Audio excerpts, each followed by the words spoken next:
丫头饿得都快断气了，好歹是块肉，能吃。老吴，你按着他。好，今天晚上咱吃顿肉。我下刀。老孙，你放血。好。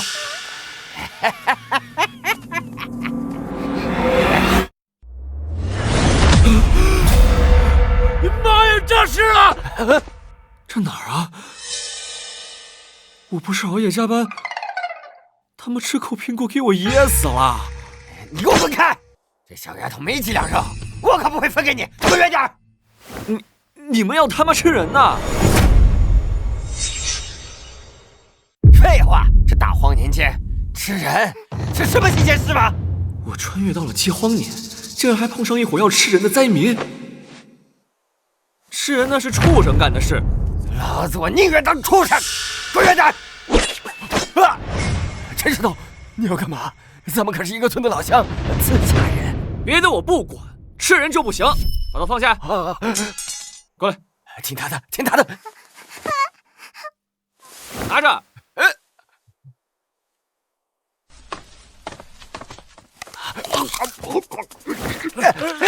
又吃一口，还给我！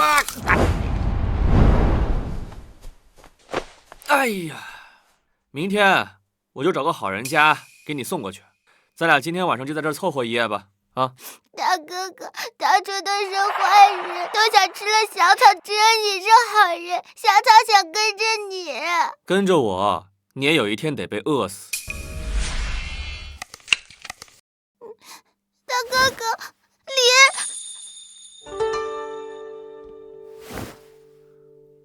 就这一个能吃的，给你吃吧。大哥哥，白凯，咱们一起吃。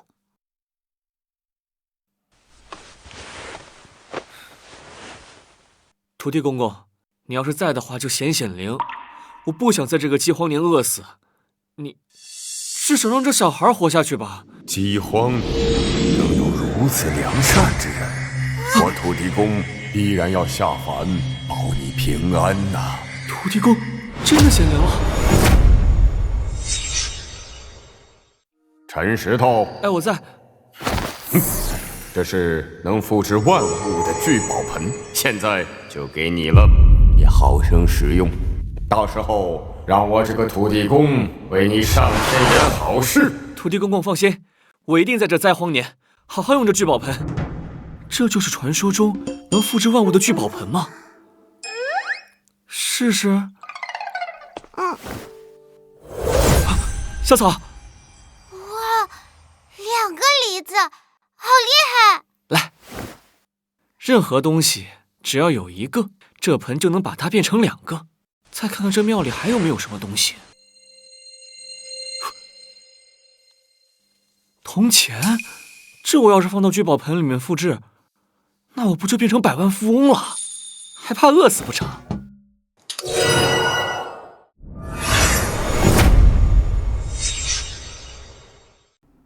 复制。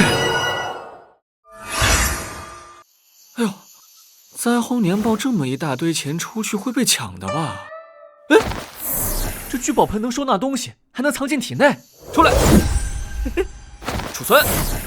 哎呦，这不是修仙界的储物戒指吗？有了这个聚宝盆，我还怕什么饥荒年？吃饱喝足，我还要称王称霸。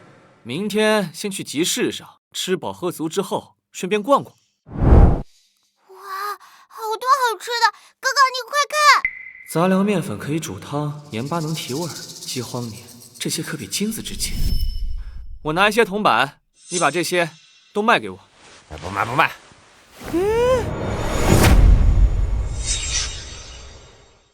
不卖不卖。这年头盐比粮食贵，粮食比金子贵，有吃的可以换，铜币不行。好，饥荒年嘛，我理解。我用这个换你的杂粮面粉，还有盐巴。就这一个？你打发要饭的呢？2个呢？不行不行，这可以了吧？你哪来这么多梨子？还一模一样？这你就别管了，你就说能不能换？可以，但只能换一点儿。一点就一点。只要有这一点，我就可以拿聚宝盆无限复制。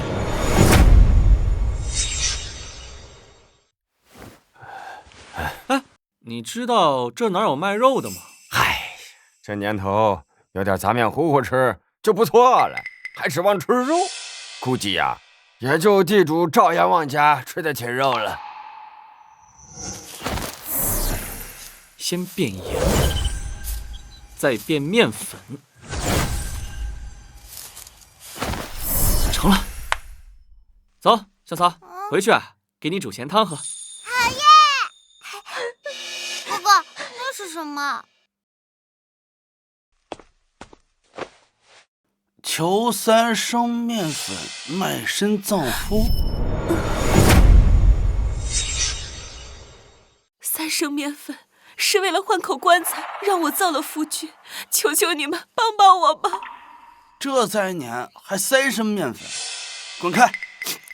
哥哥，这姐姐好可怜。啊，这包盐够你换面粉了。这真的是给我的？小草，走回家。恩公留步，收了您的东西，奴家就是你的人了。等我葬了夫君，就去找你。不用了，这世道啊，好好活着就行。大哥，是盐，待会儿跟上去把盐抢过来。走。三叔，陈石头手里有吃的，走，抢他丫的！陈石头，那不是我小叔子吗？哥哥，有人跟着咱。哥哥，有人跟着咱。可能是集市上的土匪盯上咱们换的盐和面。土匪，哥，你跑吧，我去引开他们，替我活下去。小草，你说什么呢？有哥在呢啊！好久不见呐，小子。这是昨天想吃人的村霸，怎么来了2拨人？不过正好，既然你们都想要我手里的东西，就只好让你们狗咬狗了。听说你在集市里整了点货，分三叔点儿，咋样？三叔啊，我也想给你，但是这事儿我说了不算呀。还藏着呀？早看见你们了。我就换了这1个盐块，你们2拨人怎么分啊？走身。我的聚宝盆可是能藏进体内乾坤的宝物，你们搜不到的。他身上没别的了。妈的，赶紧滚！我就当没见过你。这人还是老子先盯上的，盐得归我。你可别后悔。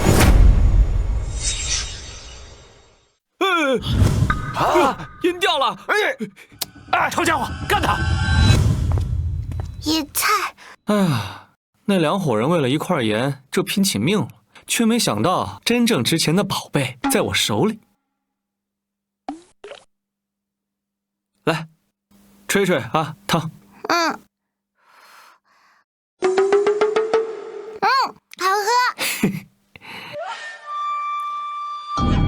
哥，那不是卖身葬夫那寡妇吗？她来干嘛呀？恩公，有个叫三叔的要抢你东西。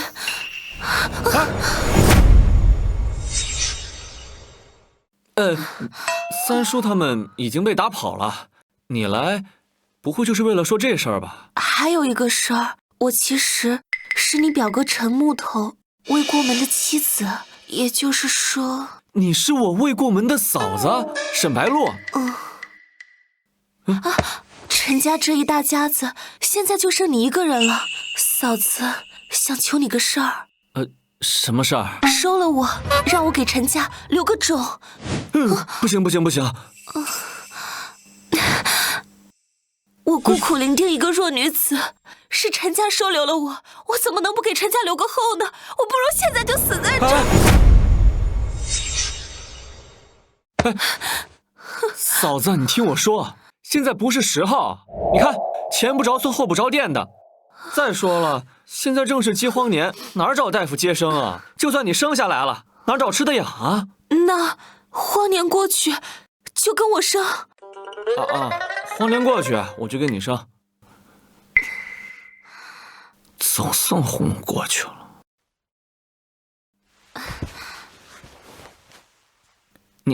你干嘛呀？留下来伺候你啊！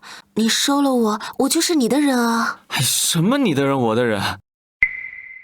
哥哥，白鹿姐姐是好人，就带她一块儿走吧。这荒年，嫂子一个弱女子，真被干糟了，很难活下去。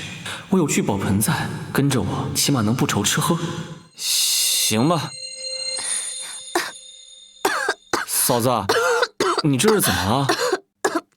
没事儿，小毛病，我能干活，不会给你添麻烦的。哦，我不是这意思，我是觉得你身体太虚了，我去给你打点野味补补。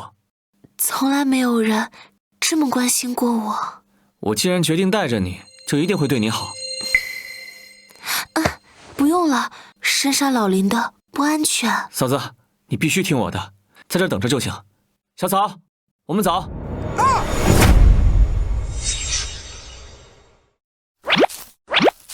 小草啊，咱们抓到这只兔子，晚上就有肉吃了。啊！快追！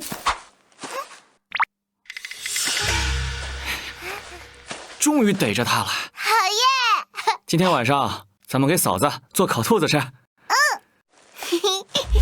我一只，嫂子一只，小草吃一只，还得多复制几只，留着以后吃。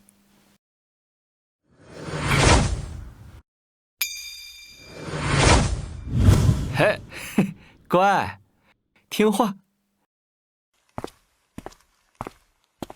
哎，来，趁着吃。来，趁着吃。石头，谢谢你。这算啥呀？以后这兔子让你吃到吐。好。来，小草，你的。哇，好香啊！在这荒年啊，恶急眼的灾民比豺狼都可怕。我得找一些人保护咱们3个的安全。这三叔那会儿灾民还想跟老子斗，这盐块啊，还得是我们的。要是有肉吃就好了，这里已经个把月没吃上肉了。这年头有奶就是娘，谁要是给我口肉吃，就算让我跟咱大当家红姑那个母老虎对着干，我也愿意。哎，老大，我好像闻到有肉的香味儿。哎，还真是啊，好香的肉味啊！这肉味儿好像是从破庙里传出来的。走，把那肉给我抢过来。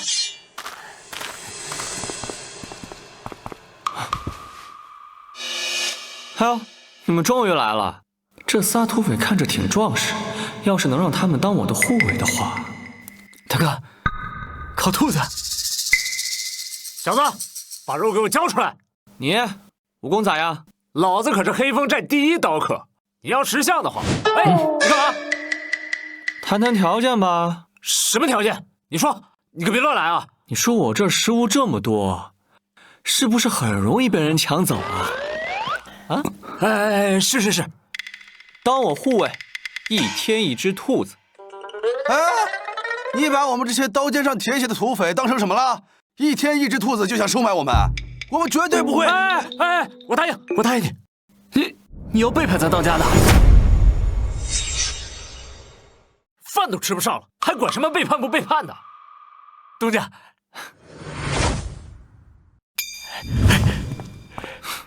自己处理。谢谢东家。呸！不识抬举的东西，以后有你们后悔的。我去处理了，东家。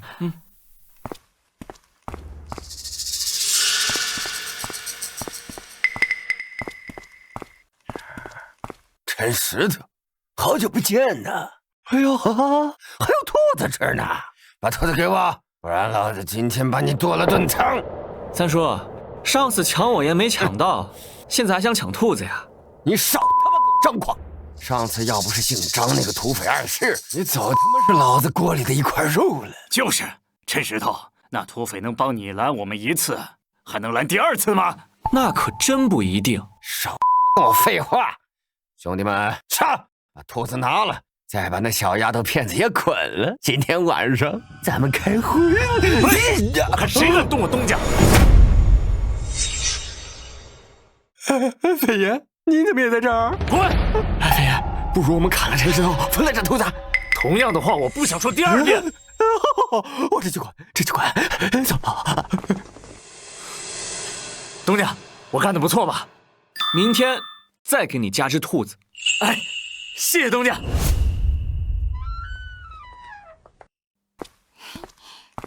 东家，哎，还是有人守夜睡得安心啊。那个啊，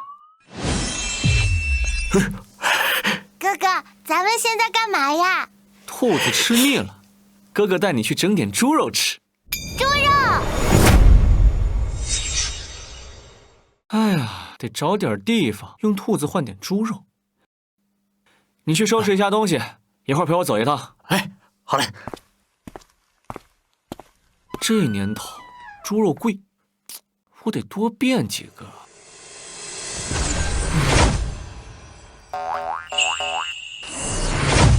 哎，成了。老爷也不知道出哪门子神经，这饥荒年让我出门给他找野味，稀奇呀！赵阎王刚好要野味儿，就拿我的兔子换他家的猪肉。哎，我这有野兔，你要不要？就你这穷酸样，能有野兔？我真有，还真有啊！话我撂这儿了，你今天但凡能拿出1只野兔来，我喊你爷爷都行。哎呦，我还第一次听到有人提这种要求。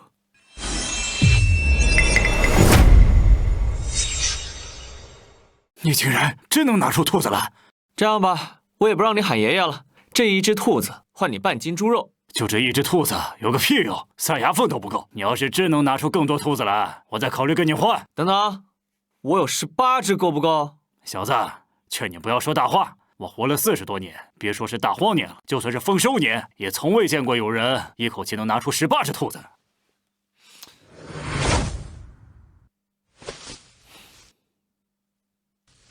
这才3只。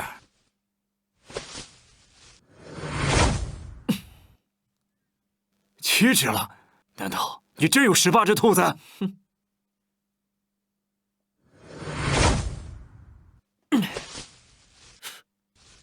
真有18只兔子！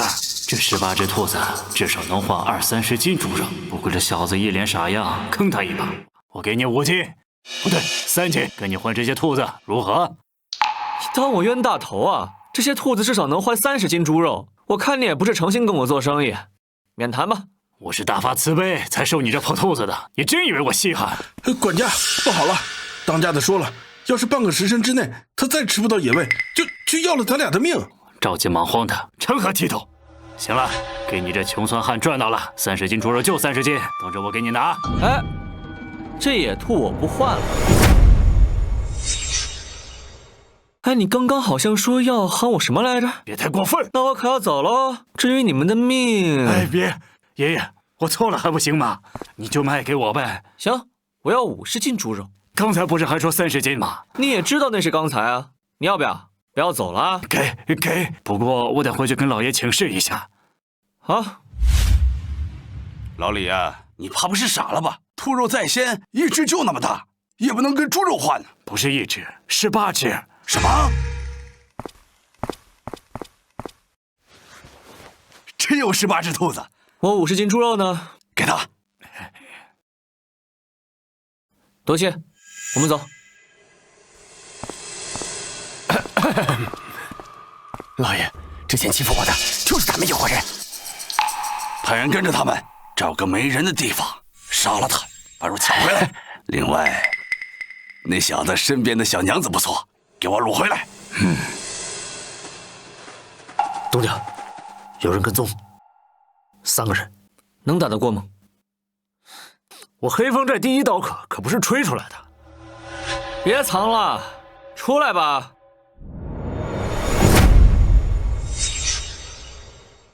李管家，还没出2里地呢，就想把我刚换的猪肉抢回去啊？你一个难民也配拿走我赵家庄的东西吗？给我拿下他们！我看谁敢动我东家！赵府养你们是吃干饭的吗？他们有刀，花钱绣腿而已，拿下他们！小嫂别看，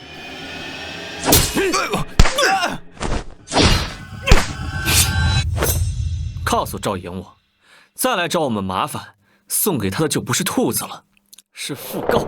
是，还不快滚！走。收工。咱们回去吃猪肉。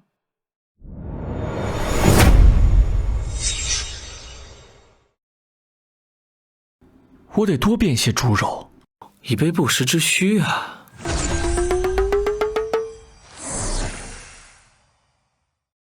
好了，我来吧。我的妈呀，好香啊！尝尝。嫂子，你手艺不错呀。好吃。你咋的了？东家，你不知道，这味儿俺娘过年的时候才做得出来，太香了。瞅你这样，你既然跟了我，以后我让你吃肉吃到饱。东家威我，俺张麻子日后一定为东家看到徒弟。嫂子，你怎么不吃啊？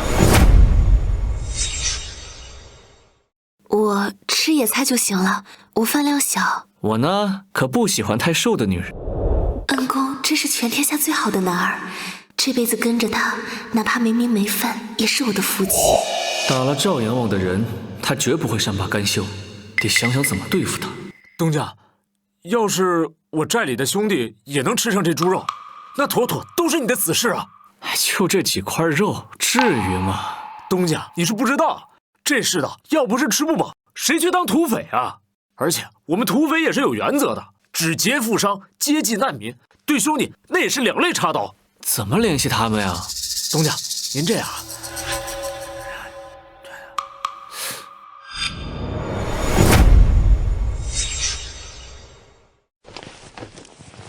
大当家，张麻子他为了一个烤兔子背叛了咱，认了一个叫陈石头的当东家了。陈石头什么来路？不清楚，但那人很有门路，随手就能拿出几个兔子，还有猪肉。随手拿出？可能是我眼花了吧。整个寨子1个月也吃不了个把炖肉，他一个灾民哪来这么多肉？马师爷，你怎么看？有点新闻，我这就带人过去把他抓回来。不，我亲自去看。一堆废物，连一个难民都打不过。陈石头旁边的马匪是个带刀的高手啊！你也带刀过去，这次带5个人，把那个小寡妇还有猪肉跟他那兔子窝全护过来。是。各位是真打算跟我不死不休了？陈石头，猪肉和兔子窝交出来，我可以饶你一命。这破庙地儿就这么大，你要是想要的话，你随便找，找到什么都给你。我们搜。还好我早就把肉都收到聚宝盆的储物空间里了，你们什么都找不到。啥都没找到？啥都没，那就把他们抓起来，严刑拷打，逼问出来。我看谁敢动我东家。东家，李老钱能吃上几天猪肉，也算是值了，至少不是个饿死鬼。放心，我们死不了。还死不了？你一个小土匪，欺负我也就算了，还跟赵阎王斗！你个畜生！我跟你说，你要敢动我一根毫毛，我寨里的兄弟们跟你还有这赵家庄的所有人都没完。还没完？我马上就要砍死你了！他们人呢？是老大。飞爷，你来的正好，他们身上有肉。是吗？飞爷，这个人也是土匪，说不定还是你的对家。我打头阵把他们给绑了，到时候肉咱们5分。哼，给我打！听到没？有飞爷坐镇，你们完了！飞爷，你是不是打错人了？打的就是你，出去，去！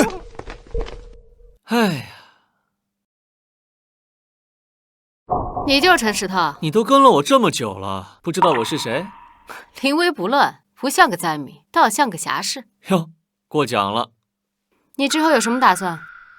要不然咱俩做个交易吧。你说。我有粮，你有刀，我每个月给你们黑风寨20斤猪肉，你们呢护我方圆100里周全。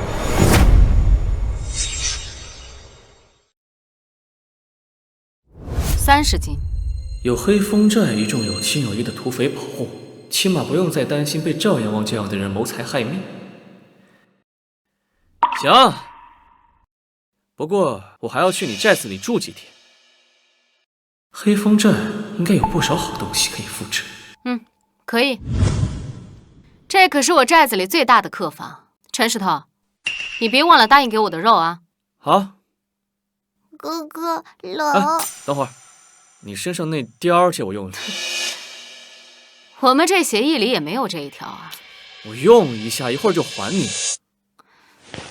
行吧。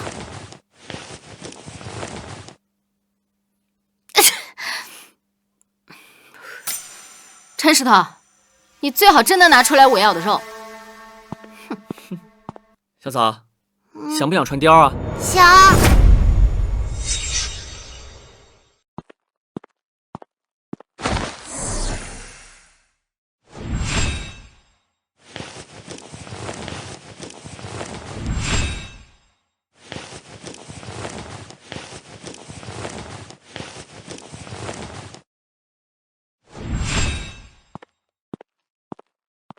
来，有点大。等会儿我给你裁一裁。嫂子，给。给我的。我昨天晚上发现你睡觉的时候发抖，你说你也是，怕冷怎么不跟我说呢？石头，谢谢你，这么久以来，你是第一个心疼我、担心我吃不饱穿不暖的。这辈子我肯定跟定你。原来没听到啊。麻子，咱们这寨子里有没有针和线啊？我嫂子想给小草改布。有，我这就去拿。哎，等会儿，这个给红姑，别让她冻着。行。哦，对了，东家，你觉得我们老大怎么样？你觉得我们老大怎么样？什么怎么样？当婆娘怎么样？谁？行了，麻子，那个赶紧帮我拿针线吧。哎，好。哥，红姑姐是好人。红姑本事大，又是正经姑娘家，不像我是个寡妇。也是，这么好的姑娘才能配得上石头。不过就算我没有名分，只要能跟着石头，我就知足了。小草啊，现在荒年乱世，能活下来才是正经事。哎，老大，谁让你穿这件衣服的？哎，老大，谁让你穿这件衣服的？老大，你误会了，你的那件在这儿呢。哦，不用给我了，给师爷吧。哎，好。本大王的衣服多得很，也该换换了。行。哎，对了，老大，那个我东家让我问问，咱寨里边有针线吗？他要裁衣服。在那儿呢，你去拿吧。另外，让你东家赶紧把我要的肉送过来。好。哎，对了，那个你新东家对我那个评价怎么样？大当家这是对我东家有意思啊！我东家说啊，您国色天香，实乃女中豪杰，而且还夸您啊美丽、大方、漂亮。得先把红姑要的30斤肉给搞出来。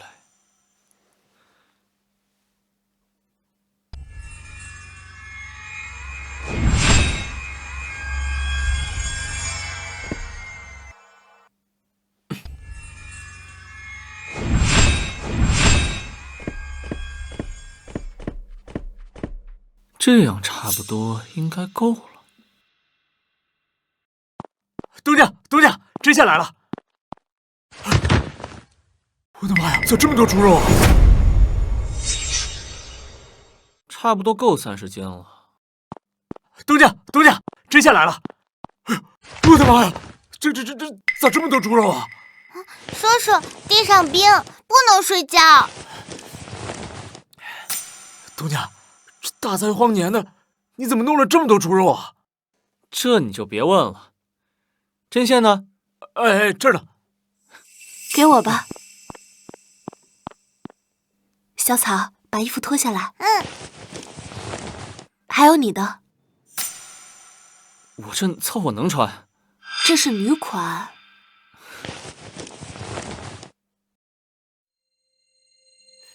得想个办法撮合下东家跟红姑。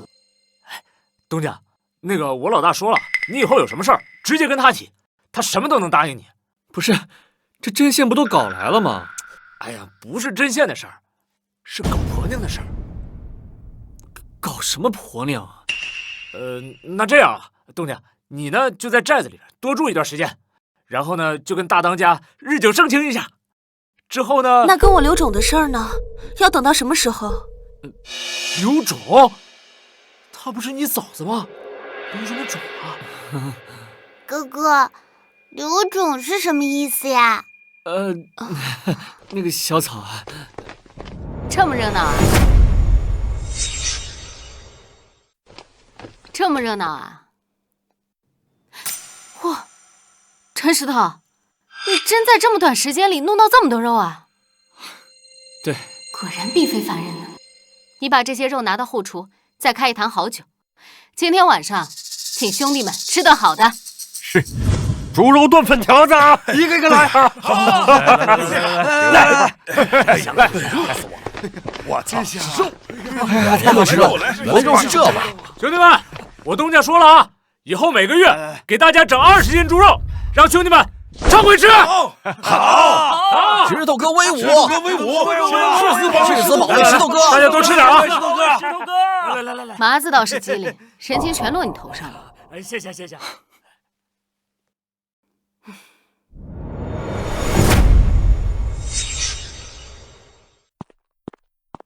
叔，你吃。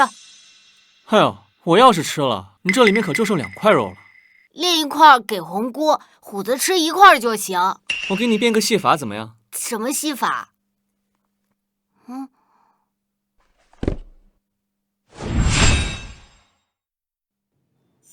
叔叔好厉害！去吃吧。哎，等会儿，我的秘密不能跟其他人说。好。哎呀，陈爷，这坛酒啊，我藏了30年，来，给你喝。来，哎，我们一起喝。哎，不行，这坛酒啊，我一口就没了。你喝，谁说就一坛呢？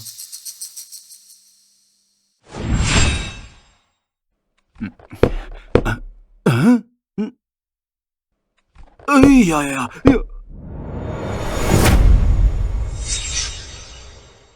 哎呀！来，不醉不归。好嘞，来，这口敬你。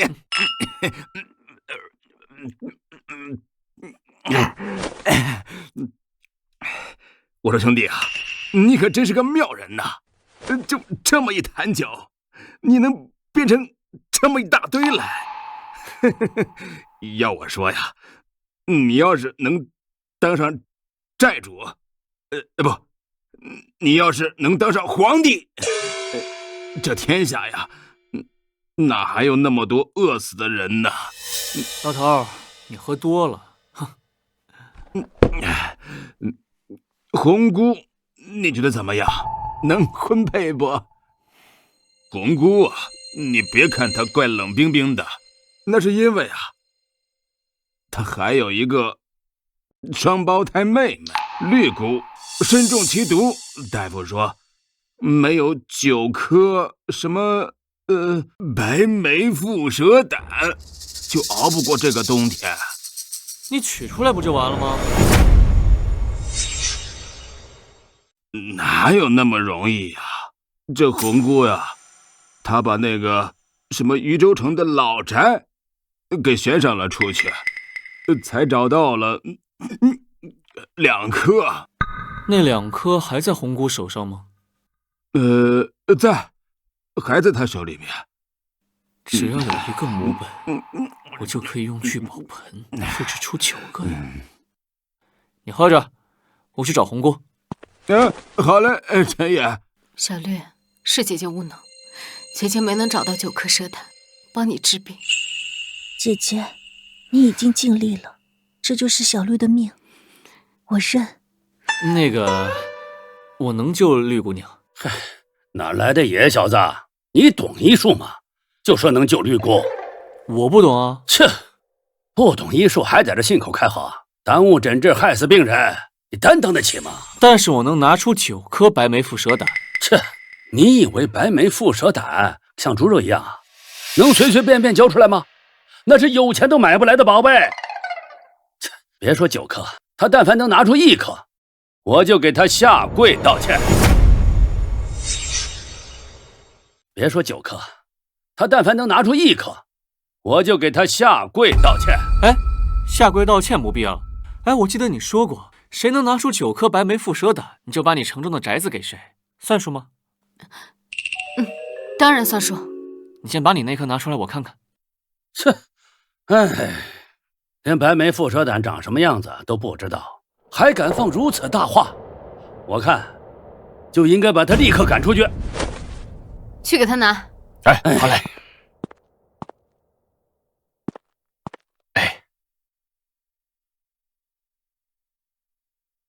哎，你是要将这蛇胆偷走吗？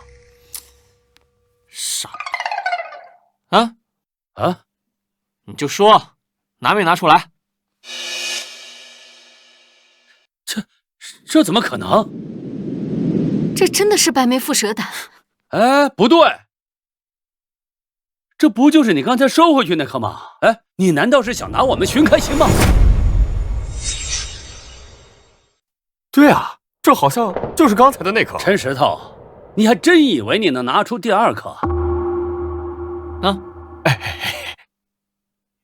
第2颗了啊！哎，不是，这怎么可能？陈石头拿出来了，你还有什么话要说？我陈石头掏出来1颗，你就给他磕1个头，听明白了吗？哎，3颗了。哎，嘿，哎，哎，哎，又1颗，9颗了！你居然真的能掏出9颗白眉蝮蛇胆啊！先给绿姑试试吧。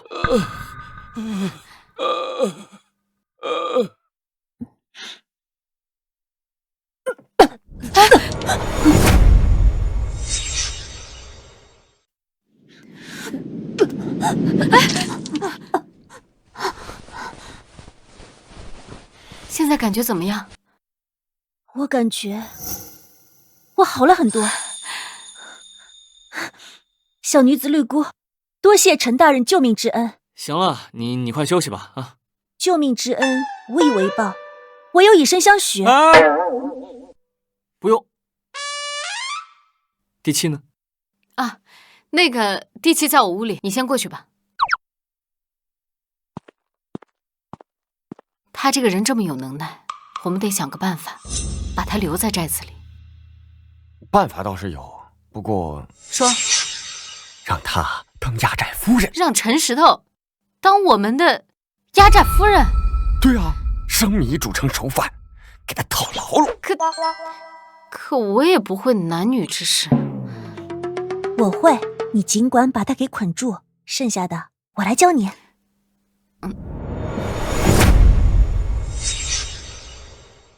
哎，红姑，你终于来了。第7呢？第7呢？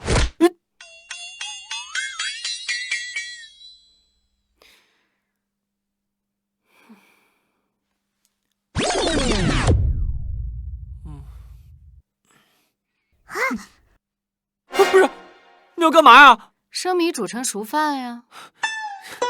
什么生米煮成熟饭？你给我放开！第1步是喝交杯酒。你干嘛呀？张嘴。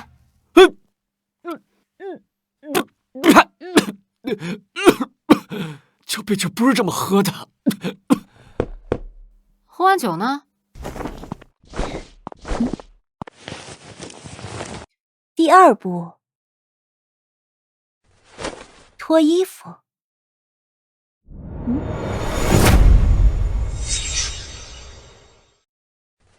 脱衣服。你还要干嘛呀，大姐？脱衣服。你谁脱都一样嘛。下一步呢？你也脱。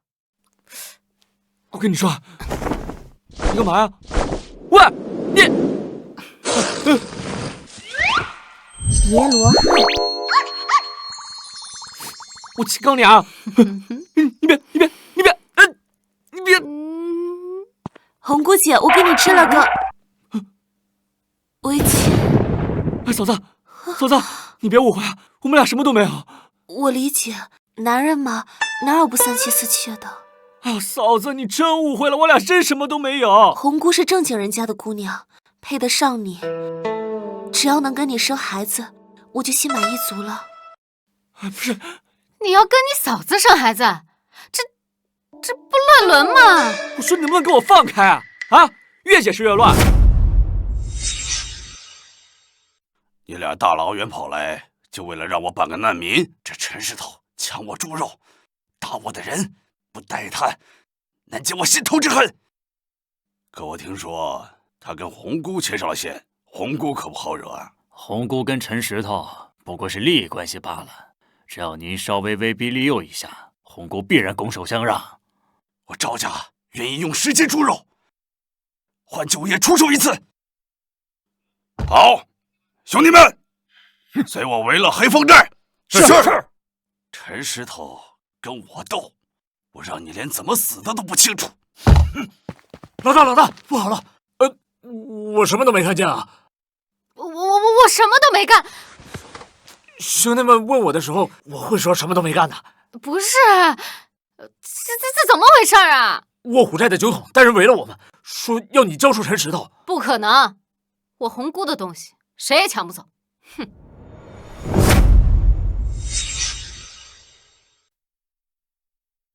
哟，还挺听话，让你交出陈石头，还真把人给我绑来了。人，我是不可能给你的。我不玩虚的，给你3斤猪肉，把陈石头交出来。3斤猪肉？你打发要饭的吗？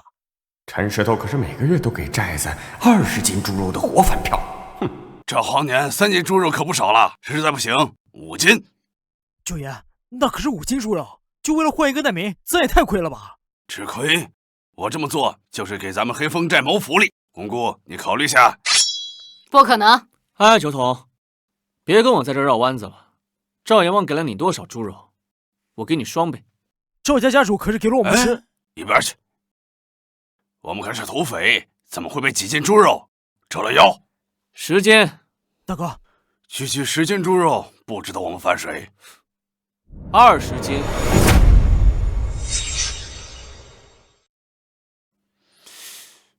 不行。那可是20斤。40斤。你等会儿。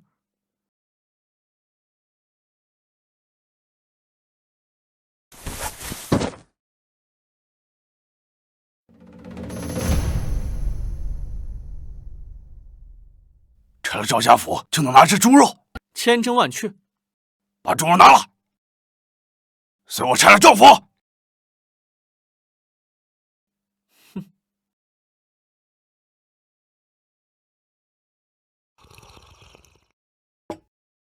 按时间来算，卧虎寨的九爷应该已经把陈石头捆过来了吧？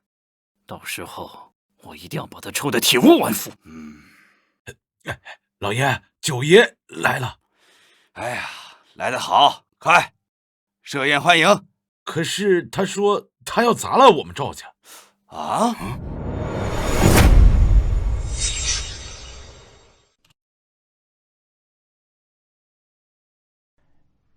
九爷，这是闹哪样？兄弟们，砸了赵府！九爷，我赵府可是给了你们10斤猪肉。10斤？我石头兄弟可是给了我40斤。这怎么可能？这寒冬腊月的，这陈石头上哪给你们整那么多猪肉出来？数数吧。竟然真的有40斤！东家，这……九爷，我也不是不讲理的人，给九爷盛上50斤猪肉来。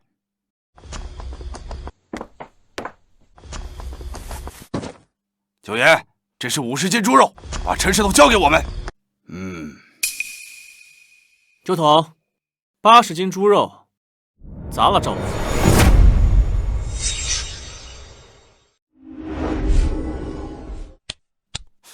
这怎么可能？你怎么可能一下子就从口袋里掏80斤猪肉出来？去看看。这有80斤？什么？给我抬100斤猪肉出来送给九爷。哎，好。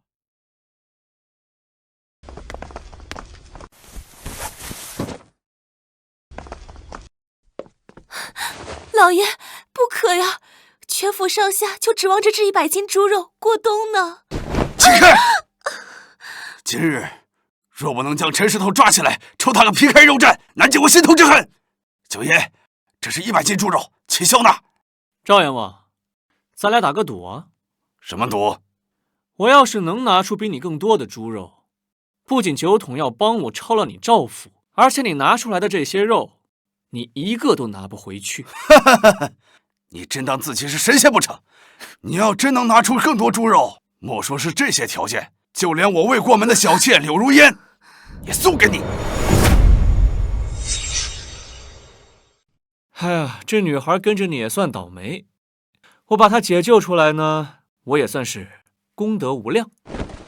我答应你。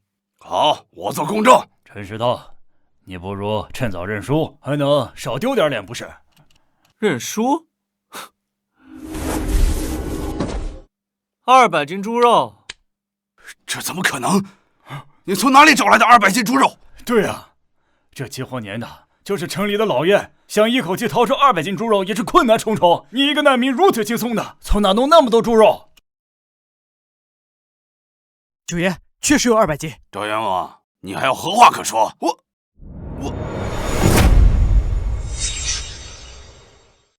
兄弟们，抄了赵府，今日珠宝大家平分。你抢我的东西！让开！让开！跟我走吧，跟着我，我会让你过上吃得饱、穿得暖的日子。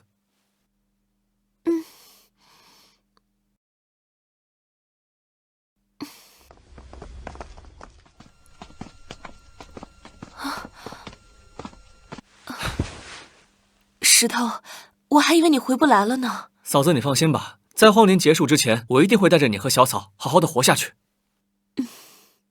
这位是……哦，她是赵阎王没过门的小妾柳如烟。你真漂亮，你要纳了她吗？哎，不是，没关系的，陈郎，你有那么大的本领，配得上这么好的姑娘。只要能跟着你，我就算是做小，也是3生有幸。嫂嫂，我没那个意思，我就是见不得她跟着赵阎王受苦，所以把她带回来一块儿生活，我没有别的意思。真的吗？在我心里，嫂子你是最重要的。原来我只是个可有可无的外人。哎呦，不是我。陈石头，之前你救我妹妹绿姑，这是我答应给你的地契。哎呦，你终于来了，多谢。这是赵阎王家的人。哎，他现在是我的人了。你倒是眼福不浅呢。明天是不是要带你去看房？可以，多谢。哇，好大的院子！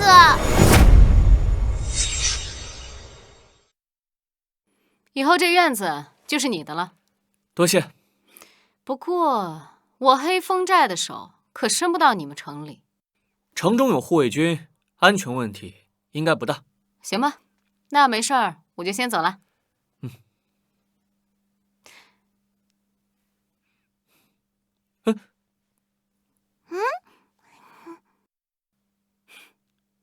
陈石头，你如果做我压寨夫人的话，我等你啊。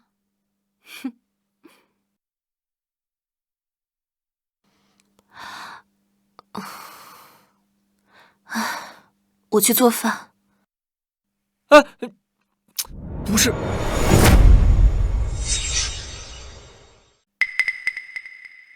就是那个陈石头，害我被一帮子土匪抄了家。侯县令，贤侄啊，你可得帮帮我，帮我报仇，把他给处理了。他就一个刁民，能斗得过我们当官的吗？他不是肉多吗？我这就让受饿的灾民都去找他要粮食去。哎，侯县令，高啊！哎，大家快吃饭吧。好香，好久都没有闻到这猪肉汤味儿了。跟着咱东家混，保准让你喝到腻。东家，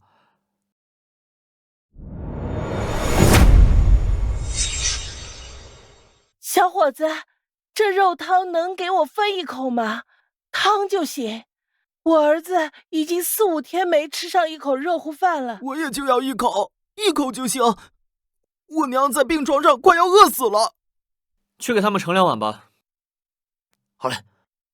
哎，等一下，我就做了一小锅，那么多人不够分啊。别说就这几个人，就算全国的灾民来了，也够分。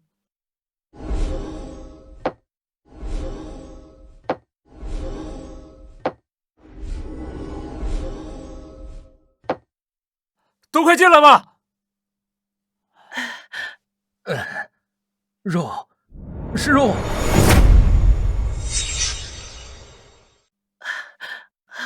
给，谢谢。还有你的。2碗。谢大人赐汤。谢大人赐汤。谢大人赐汤。谢大人赐汤。乡亲们，你们这是干嘛呀？这样，你们以后要是饿了，尽管到我们这儿来管饱啊！快起来，快起来！太好了，我等着大人死，我等着大人死。东家这么快就收服了一众民心，这是有帝王之相啊！什么？那个陈石头现在正在给那些灾民发粥吗？是，10几个显然不够，那就成100个、上千个，去他们那边。我看他粥够不够发？好。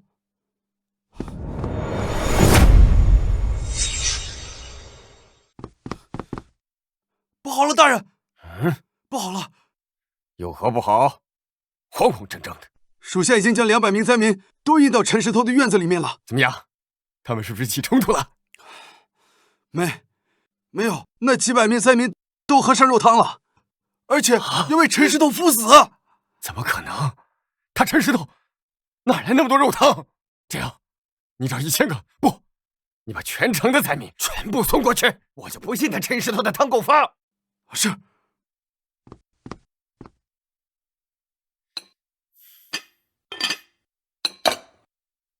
怎么样？是不是十拿9稳了？大人，那全城的灾民都喝上肉汤了。怎么可能？他陈石头哪来那么多肉汤？既然灾民拿不下，那本官就亲自出马。现在立刻带上咱的宪兵，立马出发。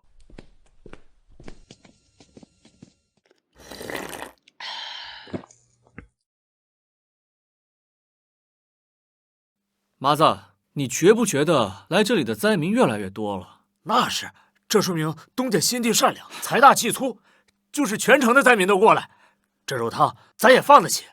不是让你拍马屁，我是觉得有人在给咱们做局啊。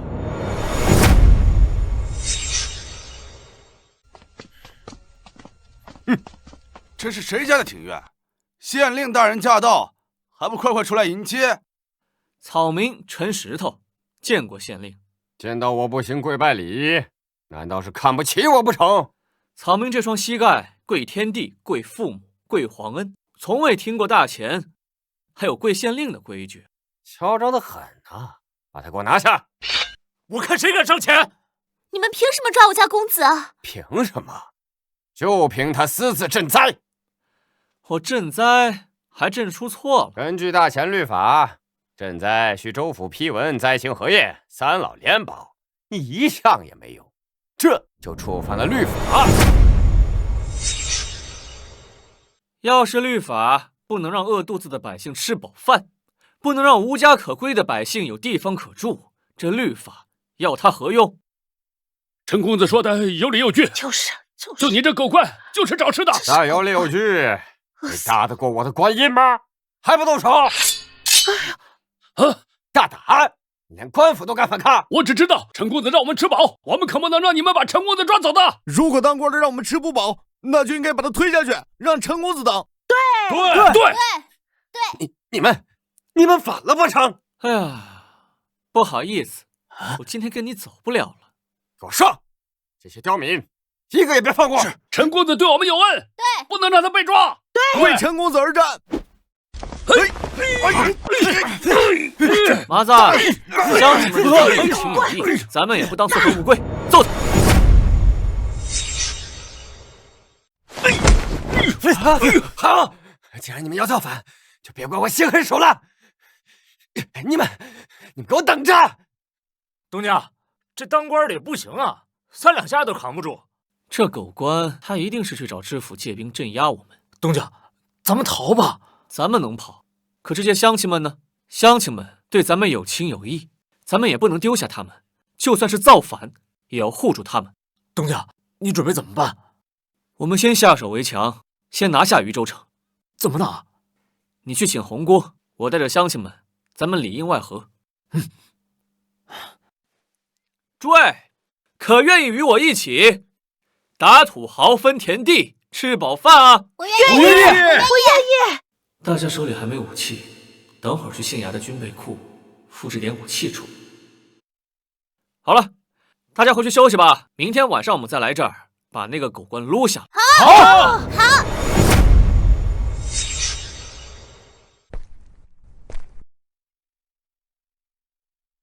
这就是县衙的武器库啊，得抓紧时间复制点武器。短剑要了，匕首也要了，嚯，弓箭，哎呦，还有火药。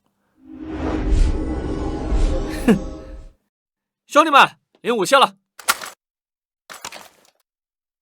东家，红姑已经带兄弟们赶到城外了。你带一队人去城外接应红姑，剩下的人随我杀进县令府。是。大人，知府的兵还有3天能到。啊，很好，我倒要看看那些连武器都没有的老弱病残怎么跟咱们斗。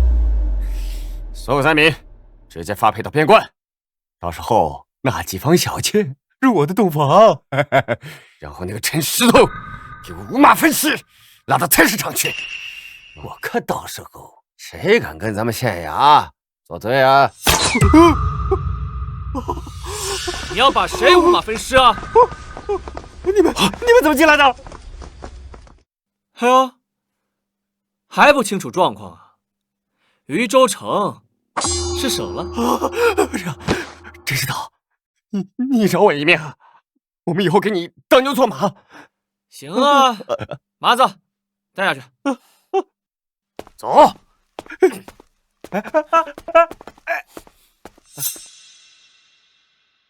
这渝州城失守，知府肯定不会坐视不管。我知道，造反这条路一旦开始，那就是没有退路。不过我一开始我就想好了后招。你的意思是，渝州城外50公里驻扎的军队，他们确实被当朝宰相钱元博所陷害，他们现在又没军粮，还回不了京城，确实能为我们所用。不过，我们也没这么多粮食啊。我说能拿出来，那就一定能。哦，陈石头，准备怎么谢我？我每个月都给你20斤猪肉。谁要你猪肉了？我要你娶我。什么？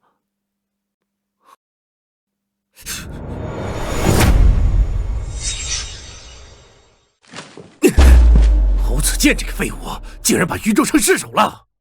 大人，这是好事。若您能亲自带兵平叛，大功一件。是啊，可是这离渝州城最近的兵不是咱们的，而是岳腾阳将军。说他抢先一步抢了这功。抢功？他抢什么功？他们缺粮半月有余，战马都快吃完了，快筹备人马，我迫不及待建功了。老天爷呀，你就显显灵吧，让朝廷的粮食赶快送过来吧！我这7000岳家军还未建功立业啊，不能折在这里啊！哎，那个，老田帮不了你啊，我能帮你。站住！让他们过来。不知二位是？我听闻这位将军缺粮，特意前来献粮。哼，我等朝廷之军队，本应食君之禄，怎可受你之粮食？莫不成你想让我造反不成？哎，将军，你觉得现在这个朝廷会给你放粮吗？你这是在污蔑天子，污蔑朝廷。朝廷的粮食，我等得到也要等，等不到也要等。你这人怎么这么死脑筋呀？哎，将军，你不为你自己着想，也得给你的兵着想。他们跟着你出生入死，身家性命都交到你手上。哎，你难不成想他们饿死啊？那你说怎么办？我听闻你这儿有7000余人，我给你7000斤猪肉，你收下我这些粮食，可否？此话当真？君无戏言。请。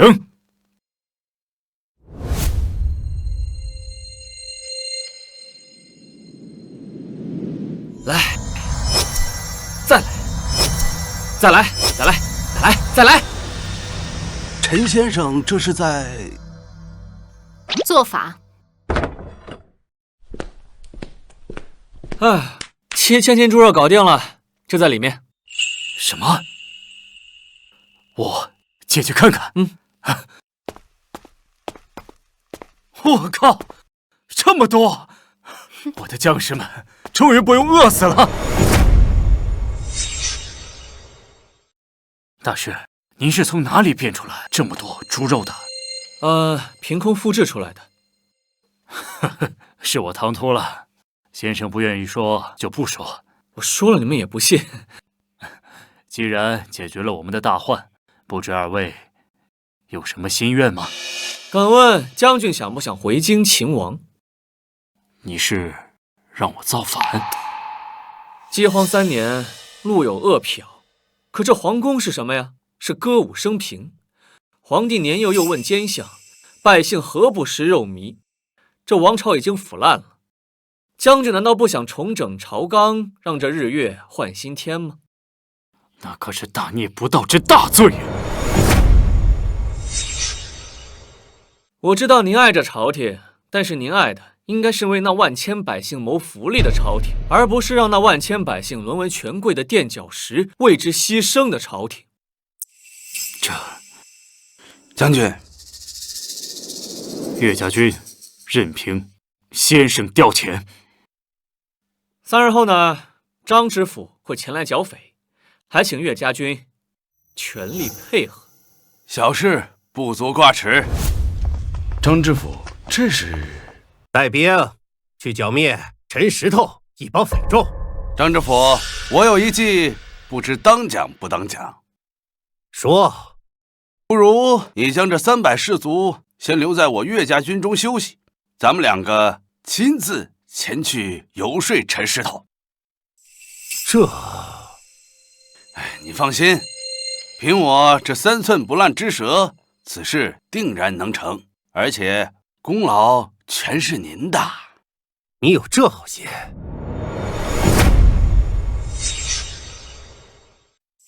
我岳家军护国安疆，义不容辞。那我们若是被陈石头抓了怎么办呀？7000岳家军可不是吃素的。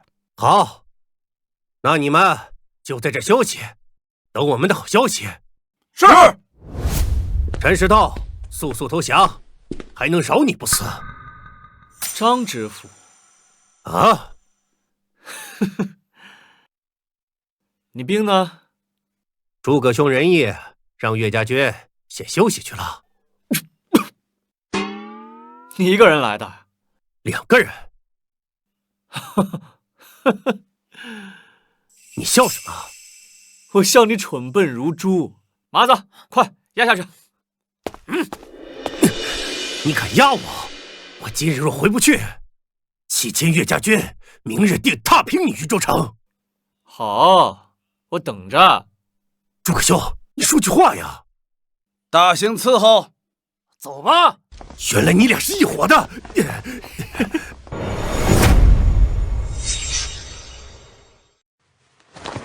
还是诸葛先生高明，不费一兵一卒摆平张知府。他这人过于愚笨罢了。那诸葛先生对造反之事怎么看？实不相瞒，7000军队攻入京城，还是得徐徐图之。那先生有何高见？北方胡人早就被我岳家军杀得屁滚尿流了，咱们还是先杀虎狗，抢回被俘虏的几万汉人军队，然后便可逐鹿中原。那劳烦先生知会岳将军一声，明日咱们起兵。打仗？不行。为何呀？你若战死，嫂子你放心吧，我不可能会出事的。那你答应我一件事情，不然我无论如何都不会放你走的。什么事儿？刘种。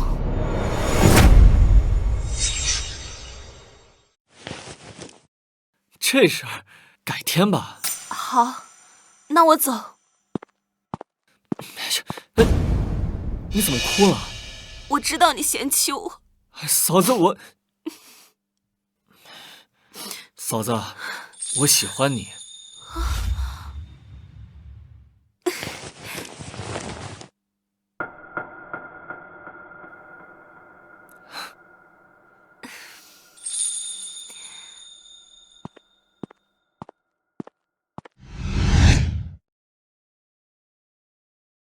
石头，这种事情它不是一次就能完成的。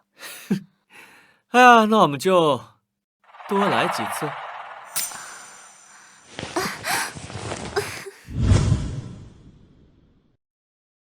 这应该就是东家的房间，跟着东家这些天吃了不少肉，我不想再过之前的苦日子了，得好好伺候东家。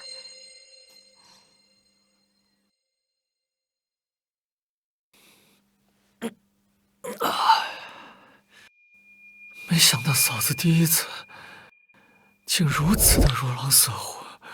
哎呀，谁？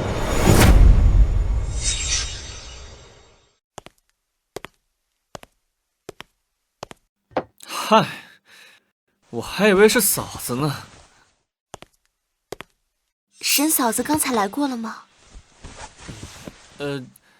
没有啊。太好了。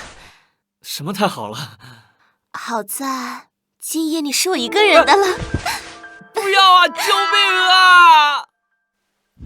看样子昨天晚上艳福不浅呢。无福消受。不过我是认真的，如果你愿意娶我的话，我就嫁给你。陈先生，这是怎么了？说来话长，说正事儿吧。陈先生，前方是胡人最重要的关隘虎口关，一旦拿下，进入胡地，我军将一马平川。守将是胡人首领耶律基女儿耶律云婉。岳家军又打过来了。10万火急，咱要是再守不住虎口关，整个部落都要完蛋了。这整日打打杀杀的有什么意思呀？部落完不完蛋，跟我有什么关系啊？大王说了，只要你能守住虎口关，他就给你寻来江南第一斗鸡汗血宝鸡给你玩。汗血宝鸡？那可是我心心念念好久的斗鸡。哎呀，可是我就不想打仗呀，这打仗可是要死人的呀。不然这样，我们就跟那个岳家军比斗鸡，他要是赢了我，这虎口关就归他。战场之上岂能儿戏？哎呀，你放心，我这斗鸡可是玛莎拉鸡，天下无敌。你就跟那攻城的守将说，别说是打赢他，就是打平手，我也算他们赢。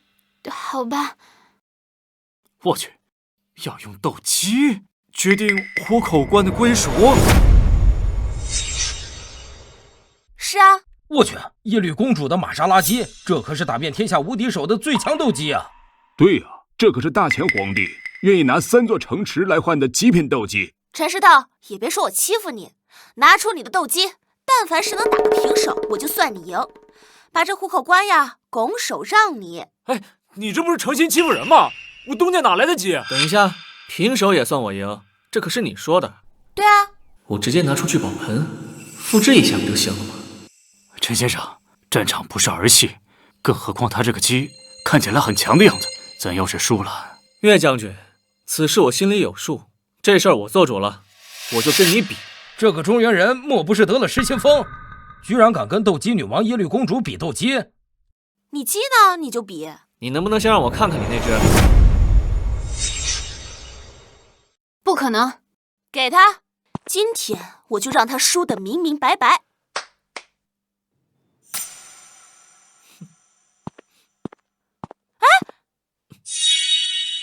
你是要闷死我的玛莎拉姬吗？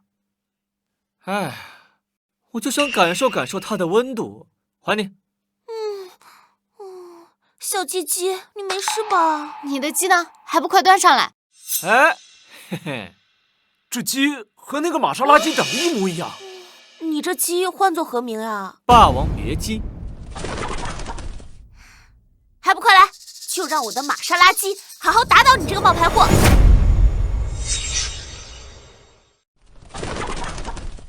这怎么可能？霸王别姬竟然能在玛莎拉姬手中过30回合，还不落下风？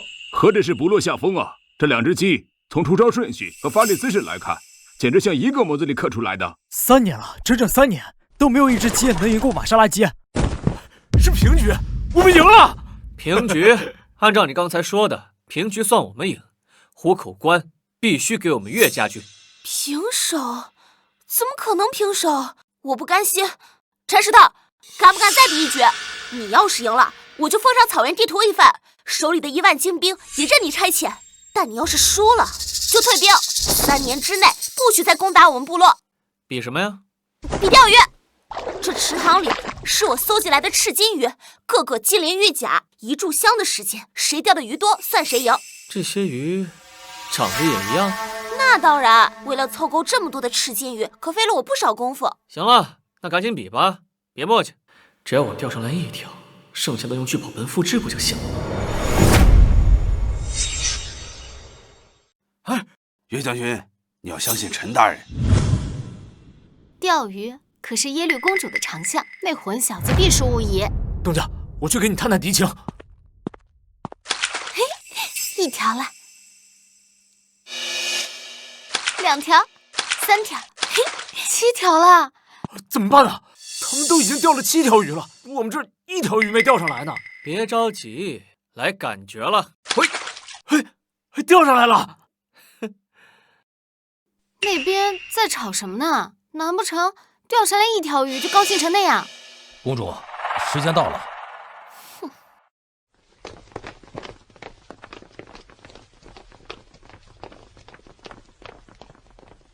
陈石头，你必输无疑。那可不一定。耶律公主，7条，该你了。帮我拦住他们。拦我干嘛？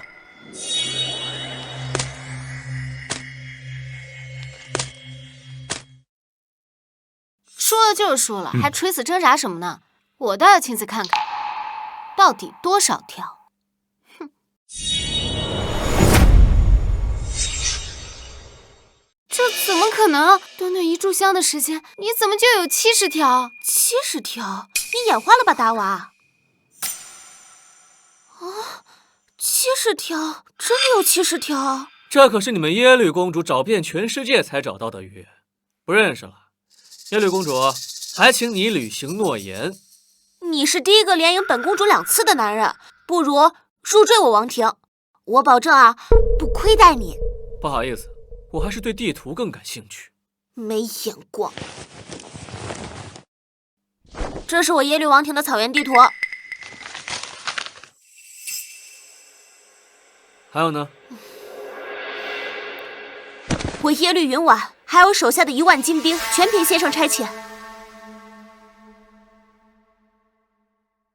你那个霸王别姬好厉害，能不能送我一只啊？带我的人攻破你们耶律王庭，我送你7只。好哎，果然是我看上的男人。还是我东家厉害，不费一兵一卒就拿下了虎口关，还俘虏了1万精兵，仗还能这么打呀？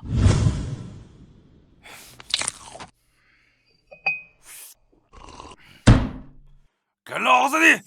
这虎口关怎么又失守了？大前岳家军势如破竹，咱们胡人军队是一点办法都没有啊！那我的宝贝女儿呢？她没事吧？投敌了！什么？耶律公主还送上了草原地图，岳家军马上就要直取王庭了。无妨，我王庭周围有3大将军和10万军士守护，这大前的军队，哼，攻不进来。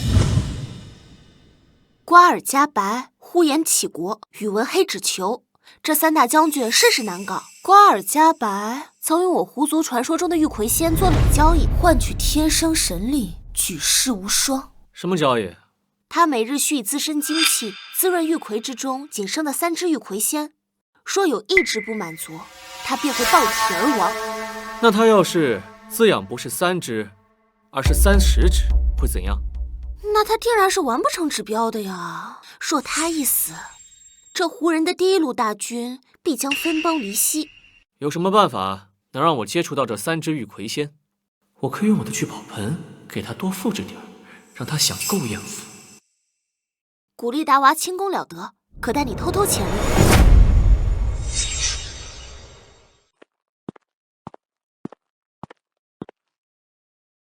可以啊，你还真给我神不知鬼不觉的代价。从军之前，我可是狐族第1神偷。行，你去外面帮我守着。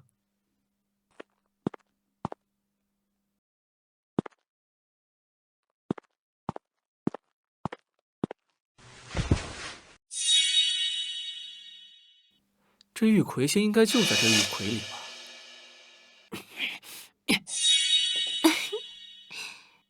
这位主人有何吩咐？你们3个进来。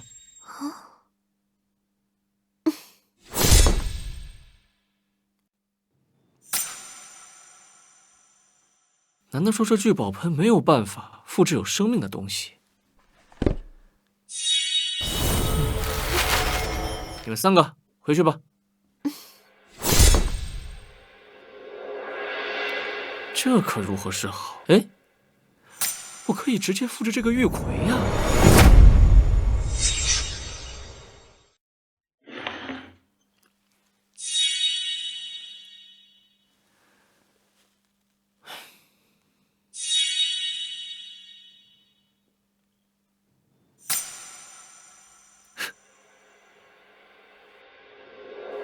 这下应该够了吧？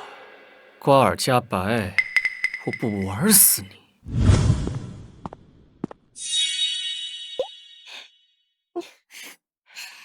主人，过来吧。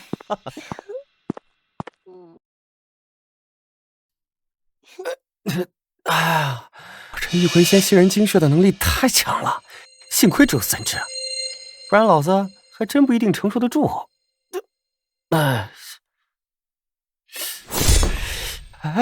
刚才咱不是进行过了吗？你刚才供奉的是那个玉魁，我们是这个玉魁里的。啊！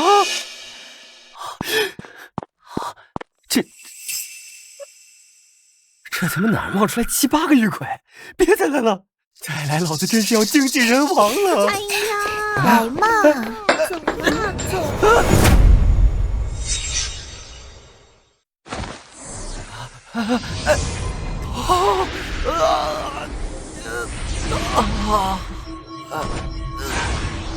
开始吧。没用的废物，连我们3个都伺候不好，给我爆体而亡！不是，你就进了瓜尔佳白房间一趟，你就这么笃定他能死？确定。不如我带3000精兵直取他的军营，如若不能胜，我以死谢罪。哎，你咋就不信我东家呢？我东家做出的保证，那肯定能实现。报，瓜尔佳白将军意外身亡，他的副将带着3万精兵前来投降。我去，下一个打谁呀？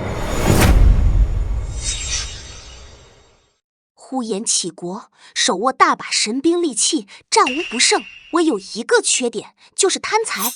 那我岂不是可以用金银珠宝收买？难，他有一整个仓库的金银财宝，不是一点小钱就能打动得了的。那我要是给他3个仓库呢？还是我放风，你速去速回。好。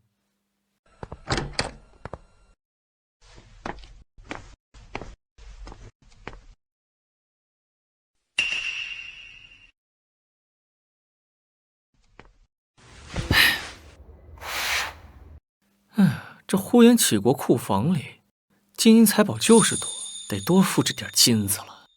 这东西可是硬通货。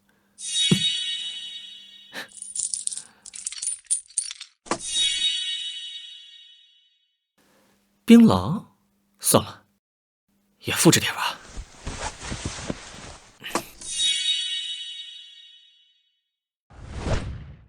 这个是呼延启国的令牌。可以复制一个去武器库，复制点好东西。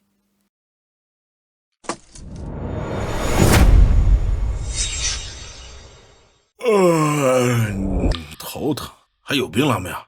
给点。队伍里发的早吃完了，还想吃的话，等明年开春吧。这应该就是呼延启国的武器库吧？偷点神兵利器用。哎，小子，站那儿，这不是你该来的地方。这个。呼延将军的令牌。哎呀，还真是。但这武备库有队伍里的机密，你不能进。哎，阿萨满哥可不像其他人一样那么好收买。阿萨满哥一心向佛，除了槟榔，已经对世间所有凡夫吃食没有任何兴趣了。槟榔，我有啊。槟榔，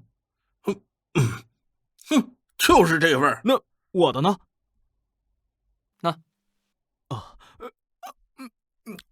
我现在能进去了吗？能进去，但几个槟榔只能进几分钟。2个槟榔2分钟，快去快回。谁说我只有2个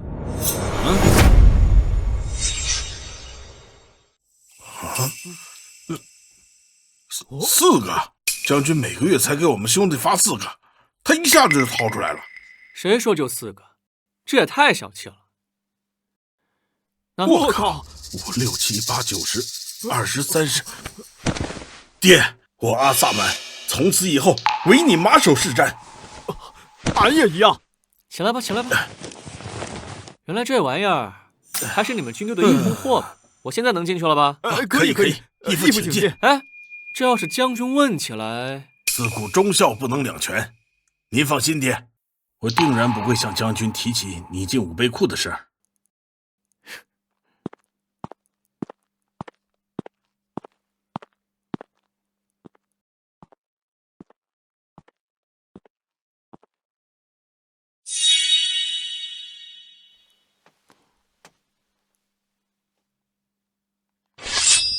这剑比我的匕首强多了，复制点儿。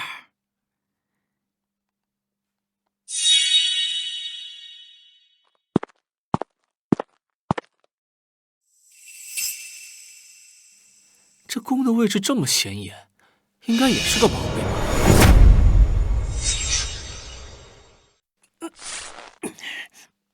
吧？可以呀，这么强，复制点儿。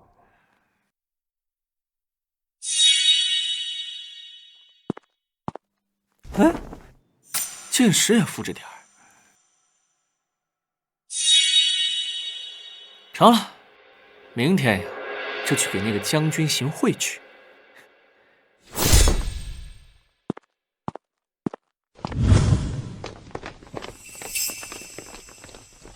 怎么，耶律公主，你是带着这个大前人来向我投降吗？不是，我们呢是来劝您投诚的。投诚？凭什么？就凭这个，是金子。哈哈哈哈！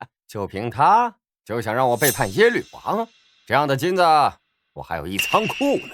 哎，我可不止一块，不止一块，就是5块、10块、20块，我也不稀罕。啊，2000斤。多少？2000斤。我没听错吧？耶律公主，你斗鸡都斗傻了吧？带这个疯子来，是想羞辱我们兄弟2个吗？就是，别说2000斤了，他但凡拿出200斤，我都给他跪下磕头。哎，磕头管个屁哦！我今天就问你们，2000斤黄金能不能让你的军队投诚我？没问题，只要你能拿出来给我。我这个掌管3万大军兵权的虎符交给你，若是你拿不出来金子，我投给你。好，那就请吧，拿出你的2000两金子来。怎么样，够不够2000斤？王爷，真有2000斤。够不够2000斤？这也太多了，这他妈点石成金呐！现在该兑现你的承诺了。我呼延启国，我呼延启家愿投诚陈先生。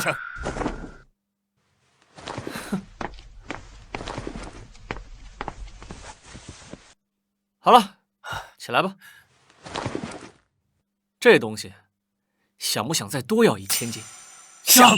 行，帮我办件事儿。最难对付的就是宇文黑指裘将军，他为人正直，能力也不错。不过我爹耶律16老猜忌他。猜忌就是最好的武器。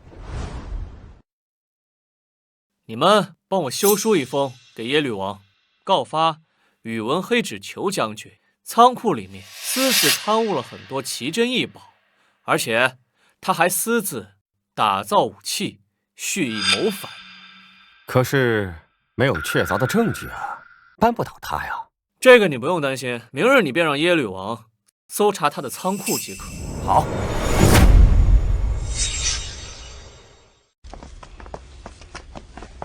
我去放风。我要把呼延启国那复制过来的金银跟武器放在这儿。出来吧。明天等耶律王一来，我看你宇文黑指裘怎么百口莫辩。大王，你是知道我人品的，我怎么可能贪赃枉法、蓄意谋反呢？我的仓库里什么都没有，保证比我的脸都干净。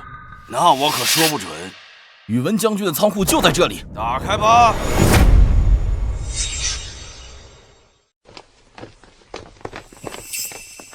这么多东西，那个大钱壮士当真是个神人呐！人赃俱在，你还有何话可说？谁把这么多金银珠宝、这么多武器放在我们家仓库的？哥，这东西咋这么像咱们家的呢？真没想到啊，宇文将军平日里人模狗样的，可清廉的面具下就是这样的藏污纳垢。黑指裘，我对你太失望了。这些东西真不是我的，肯定是有人放错了。1件2件也就算了，可这是满满的一仓库啊！宇文将军，这么多东西全都放错了。请苍天辨中间啊！还愣着干嘛？赶快把他给我拖出去斩了！大王，冤枉啊！大王，冤枉！我走。宇文将军现已伏法，他的军队就交给你吧。多谢大王。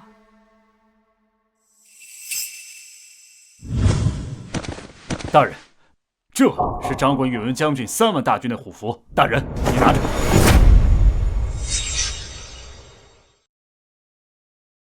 妙，真是太妙了！不费一兵一卒，陈大人竟然豪取了胡人10万大军，马上就要剑指胡人王庭了。少废话，全军出击！还是大王高明啊！不仅解决了宇文黑指裘这个心腹大患，还提拔了呼延启家这样的大将之才，这是天要兴我们王庭啊！我有3大将军，10万军士，谁能胜我？说句实话，我倒想看看那个叫陈石头的带着几千人马以卵击石的场面。哈哈哈哈哈！什么声音？大王莫要惊慌，这定是众将士们在提前庆功。怎么还有刀斧声？不切肉切菜，怎么庆功啊？说来也是，来者何人？来者何人？你爷爷，陈石头。怎么会是你们？我的3大将军呢？我的10万军士呢？都归我啊！你不能杀我！我当然不会杀你了。要不是你女儿啊，我们哪这么容易攻进来呀？什么？带走。这次战役，我们共俘虏胡人5万名，解救中原将士3万名，再加上之前投诚的胡人和原岳家军士兵，总共20万大军。只待陈先生一声令下，我等回京亲王。先回云州城整顿几日，然后再做反攻。诺。嫂嫂，哥哥回来啦！没有哪受伤吧？我没事儿，你呢？我不在，有没有人欺负你？城里的灾民都说你是青天大老爷，我走到哪儿都得护着，上哪受欺负去啊？东家，吃饭。明天就得杀回京去，今天可得多吃点。这仗还要打吗？为了能让更多像咱一样的老百姓过上好日子、吃饱饭，这仗必须要打。可是您怎么会打得过关呢？可不要小看人民的力量，星星之火可以燎原。我不太懂这些，我只是不想让你受伤。放心吧，嫂子，我北上伐胡，平安回来了，我南下进京，也不会有事。我就知道你会来。石头，你不在的这些日子，我听外面的说书先生说，禹州城外面的外面有各种各样的景色，有雪山戈壁、草原大海、长河落日。这么厉害？我的意思是，等你打完仗回来，万水千山，你陪我一起去看看。好。虽然咱们已经有了20万大军，可大前士兵起码有上百万，硬碰硬怕是对咱们不利。先生可曾听说过游击啊？游击？游击就是以群众为基础。我现在手上有粮食，你们说，如果我把粮食发给那些快饿死的灾民，发给那些没有军饷的游勇，发给那些为了1粒米就敢掉脑袋的山匪，我能得到什么呀？你就会得到民心。那如果我再说，我跟他们说，跟着我就有好日子过，天天有肉吃，我再把武器给他们，把他们武装起来，我又能得到什么？星星之火可成燎原之势。我们现在这个朝代啊，是农民阶级，以群众为基础，百姓占大多数，拥有了他们的支持，这些大钱的100万士兵们又算得了什么呀？太妙了！用我发给你们的粮食分发给百姓，把他们武装起来，分兵5路。以乡村为开始，逐渐蚕食大钱。我们乾坤关外见。好。不好了，不好了！慌慌张张，成何体统？岳腾阳跟一个叫陈石头的，带着岳家军造反了。我当什么事儿？区区岳家军拢共7000人，成不了大器，随便派点禁卫军收拾收拾得了。他们灭了胡人，算上被俘虏来的胡人和之前被俘虏的旧部，那也就10几万土鸡野狗，咱家佣兵100万，还怕这个？不是10万，是300万！你他妈喝多了吧？信不信我让皇上治你个欺君之罪？反了，真是反了！一群土匪灾民也敢一起造反？丞相，这可如何是好？陛下莫慌，我为陛下寻一奇人，定能为陛下解燃眉之急。这位是在下林凡，吾皇万岁万岁万万岁！平身，你是从哪里来的？又怎么能帮我？个现代工科博士，怎么就莫名其妙穿越到什么大前程？不过没关系，我定会用我的现代制造业的知识成就伟业。微臣的出处并不重要，微臣只知道我制造出来的这个东西对陛下很有用。这是什么？火铳。你是说那个奸相手里面竟然有火铳这种大规模杀伤性武器？是。数量呢？1个。那还好。古力，看来又得麻烦你一趟了。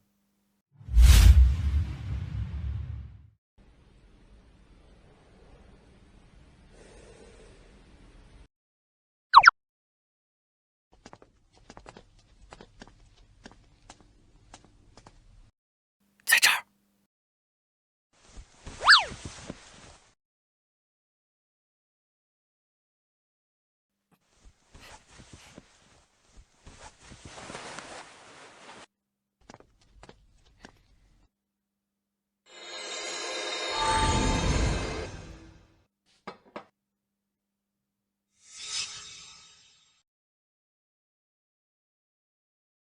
回去慢慢变。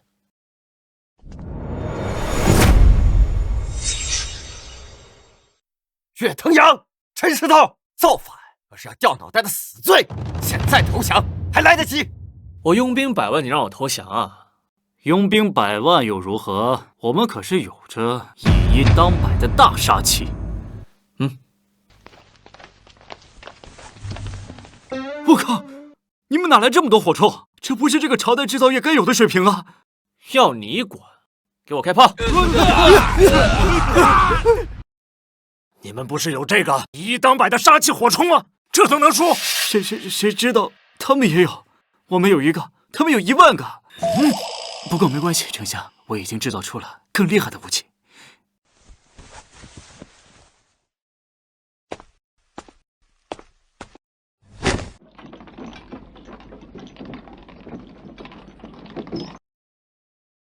这是何物？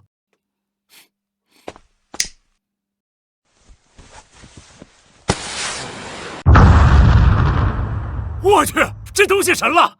有了这个，不怕打不赢叛军。我就不信陈石头他们能这么快造出大炮。你说什么？他们又制作出了大炮？大娃，跟我走。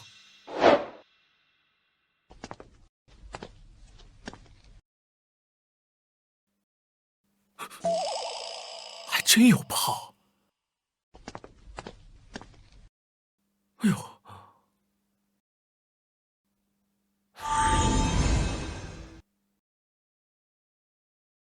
哼哼，陈石头，今日我定要让你大败而归。是吗？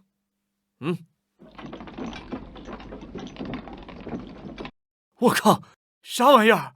给我开炮！你他妈是卧底吗？为什么你造出来的东西每次都会成为别人大批量的秘密武器？丞相，你能不能再信我一次？这次我保证，我们的武器他们绝对造不出来。说。AK-47。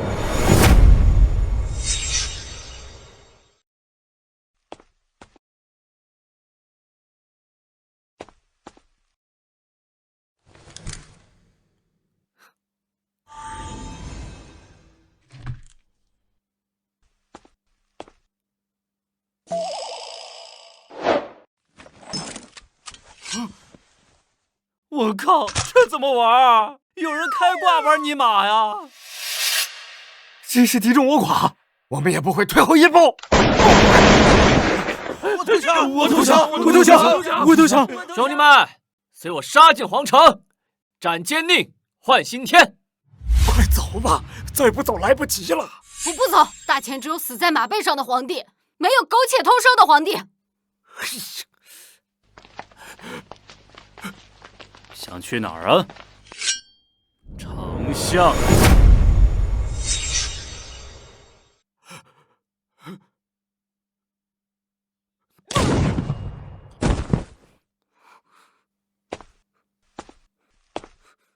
士可杀不可辱，你杀了我吧！可是你罪不至死啊，后半辈子当个普通人吧。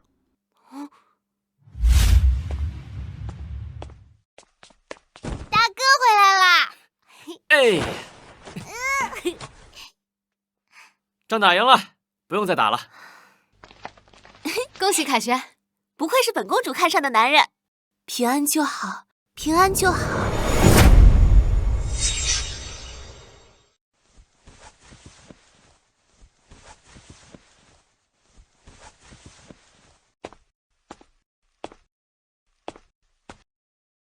上次我来这儿的时候，还是一个快饿死的灾民。土地公公，你要是在的话，就显显灵。我不想在这个饥荒里饿死。再说了，你让这孩子活下来也行啊。如今，不光我跟小草能过上好日子，所有的百姓也都能过上好日子了。土地公公，今天这聚宝盆我就还给你。